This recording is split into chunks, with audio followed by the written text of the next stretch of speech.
बेंगलुरु में जो कुछ हुआ 2 दिन पहले आरसीबी फैंस के साथ, वो सरासर नाइंसाफ़ी है, ज़्यादती है और पूरी की पूरी तरीके से प्रशासनिक कुव्यवस्था है। ये सरकार, पुलिस, प्रशासन, स्थानीय जो भी लोग थे बेंगलुरु के नगर निगम के, बेंगलुरु की पुलिस के, कर्नाटक के सरकार के, वो सब इसके लिए सीधे जिम्मेदार हैं। पर हमारे देश में कोई ऐसा कानून नहीं है कि इनको सीधे तौर पर जवाबदेह बनाकर कटघरे में खड़ा कर सके। नमस्कार, मैं सुमित अवस्थी हूँ। बेंगलुरु की घटना पर आज का ये वीडियो बना रहा हूँ और ख़ासकर ये वीडियो समर्पित कर रहा हूँ 11 बच्चों पे जो अपने हीरो से मिलने के लिए एक फ़ैन की तरह स्टेडियम में अपने पैरों पे चल के पहुँचे, लेकिन लौटे तो किसी की गोदी में, किसी के कंधे पर। मैं इस वीडियो में उन 11 बच्चों को श्रद्धांजलि देना चाहता हूँ, उनकी तस्वीरें आपको दिखाना चाहता हूँ, उनके नाम आपको बताना चाहता हूँ कि इस देश में क्रिकेट की दीवानगी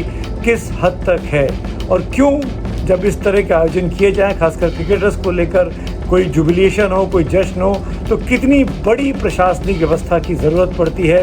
ये आम सरकार को भगवान के भरोसे छोड़कर सरकारें और प्रशासन अपने हाथ साफ नहीं कर सकता है।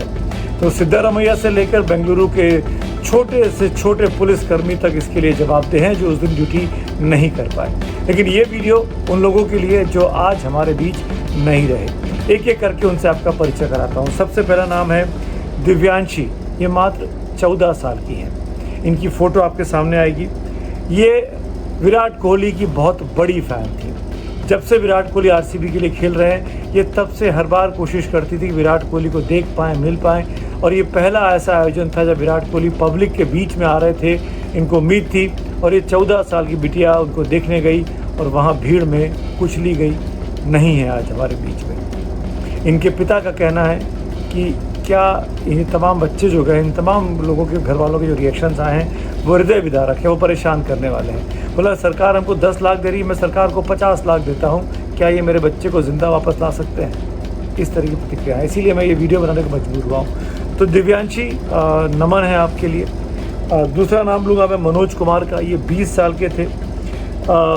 इनके पिता को उनसे बहुत उम्मीदें थी। इनके पिता ने ये अपील भी की जब इनकी खबर उन तक पहुंची कि इनके वहाँ स्टैम्पीड हुआ है। जब इनके पिता तक ये खबर पहुंची तो ये बीबीए के छात्र थे और उनको लगा कि बहुत बड़ा, उनके पिता को लगा कि जब खबर सुनने के बाद कि जीवन से एक खालीपन आ गया है, ये बिल्कुल अकेला हो गया है। और जब पिता से पुलिस ने फ़ोन करके पूछा कि क्या ये आपके बेटे हैं मनोज कुमार, जो बीबीए के छात्र थे, तो पिता को तो पता तक नहीं था कि वो वहाँ पर गए हुए हैं।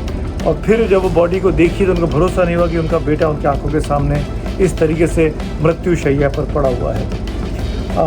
उनको तो पता भी नहीं था कि उनका बेटा जो है वो स्टेडियम में गया हुआ है एक फ़ैन के नाते। ये बगैर बताए पिता को वहाँ गया था। इन्हीं का वो बयान है कि 10 लाख के बदले मैं 50 लाख देता हूँ कि सरकार मेरे बेटे को वापस कर पाएगी। तीसरा नाम है प्रज्वल का। ये 22 साल के हैं प्रज्वल। माँ ने मना किया बेटे को कि मत जाओ, भीड़ होगी, वहाँ परेशान हो जाओगे, क्या होगा, पर प्रज्वल नहीं माने। माँ की इच्छा के बगैर प्रज्वल वहाँ पहुँचे और अपने दोस्त के साथ, लेकिन कुछ पलों में 5 बजे के आसपास जो कुछ हुआ चिन्ना स्वामी स्टेडियम में, उसमें ये भी दबे, ये भी कुचले गए, ये भी हमारे बीच नहीं है। चौथा नाम है पूर्ण चंद्रा का। ये 26 साल के हैं पूर्णा चंद्रा। ये पेट तालुका से हैं, मंड्या डिस्ट्रिक्ट में। सिविल इंजीनियर के तौर पर मैसूरू में काम कर रहे थे। आरसीबी के बहुत बड़े फ़ैन हैं। जब पता लगा कि विक्ट्री परेड होने वाली है, खिलाड़ी मिलेंगे, तो ये स्पेशली बेंगलुरु आए। अपनी फैमिली को कहा कि किसी दोस्त से मिलने बेंगलुरु आए हुए थे।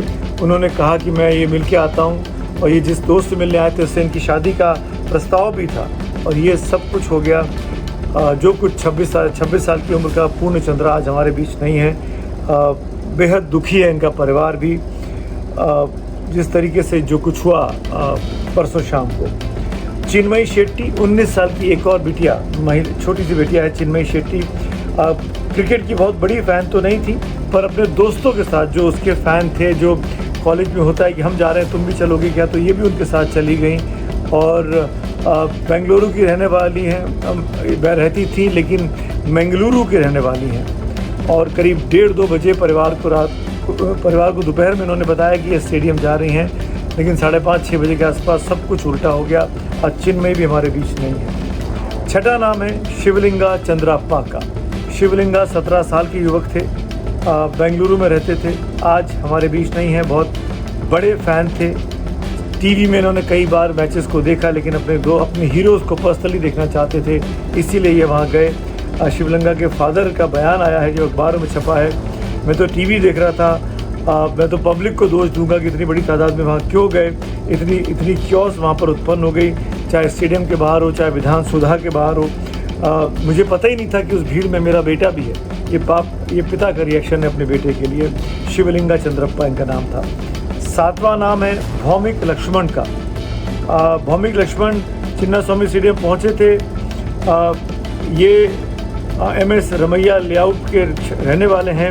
इनके पिता का ये कहना है कि उनके पिता को बताया तक नहीं था कि ये वहाँ जा रहे हैं। जब वहाँ पहुँच गए हैं, वहाँ से उन्होंने अपनी माँ को वीडियो कॉल करके बताया कि मैं इस जश्न के माहौल में आया हुआ हूँ। और फिर जब ये नहीं पहुँचे घर वापस, तो इनका फ़ोन ट्राई किया गया और बाद में ये बुरी खबर पिताजी को मिली कि अस्पताल नहीं था, प्रॉपर दवाइयाँ नहीं थी, स्पॉट पे एम्बुलेंस नहीं थी, इस वजह से भौमिक बचाए नहीं जा सके। 19 साल की भौमिक भी हमारे बीच आज नहीं है। एक और महिला कामाक्षी देवी 29 साल की महिला थी, कोयम्बटूर की रहने वाली थी। अमेज़ॉन में काम करती थी एनालिस्ट के तौर पर। इन दिनों बेंगलुरु में काम कर रही थी। इनकी शादी होने वाली थी, शादी ऑलमोस्ट फाइनल हो गई थी कामाक्षी देवी की। RCB की फ़ैन थी, इसीलिए स्टेडियम गई थी RCB के अपने पसंदीदा क्रिकेटर्स को देखने के लिए। अगला नाम है सहना राजेश का। ये 23 साल की महिला थी।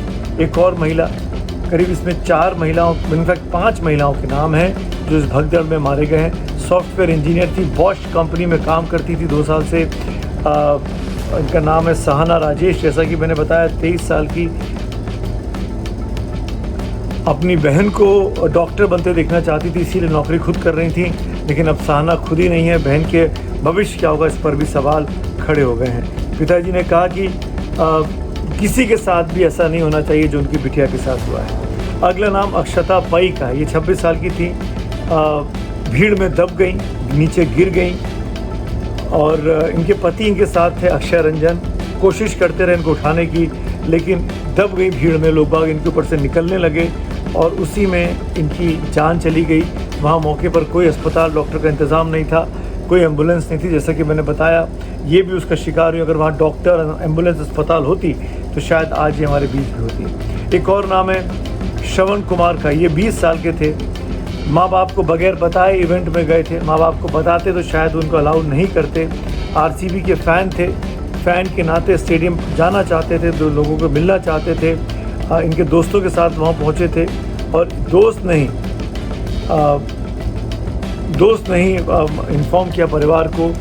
इनके माँ बाप चाहते थे कि ये पढ़ाई ख़त्म करके डॉक्टर बने, लेकिन डॉक्टरों की कमी की वजह से ही श्रवण कुमार हमारे बीच नहीं है। तो इन बच्चों को, एक 14 साल की बच्ची से लेके एक 33 साल का युवा आदमी, यानी 22-23 साल की एवरेज एज के बच्चे मारे गए, जिनके सामने इनके परिवार वालों ने कितनी उम्मीदें लगाई होंगी।